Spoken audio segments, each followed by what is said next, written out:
Senior citizen na ginang mula sa Tacloban nakipagpiesta sa Katarman Northern Samar.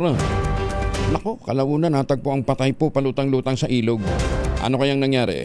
Alamin natin muna kay Jane Galit Bantayan, Aris 34. Jane, good morning.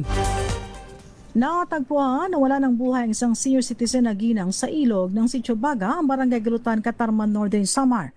Ang biktima ayon sa report ng PNP ay kinilala sa kanyang alias na si Selena, 60 anyos at pag-alaman na ito residente ng GMA Pabahay, Block 17, Barangay Santo Niño, Tacloban City.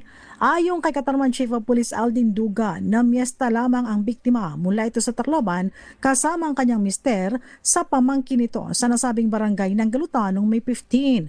May 16, napansin na lamang na nawawala ito at buong araw na hinagilap. Natagpuan ng biktima sa ilog, palutang-lutang at wala ng buhay. Agad itong isinugod sa Northern Samar Provincial Hospital. Sumailalim naman sa medico-legal post-mortem examination ng biktima upang matukoy ang sanhi ng pagkamatay. Ayon kay Katarman Chief of Police Dugan, lumalabas ang biktima ay mayroong lucid interval o makakalimutin.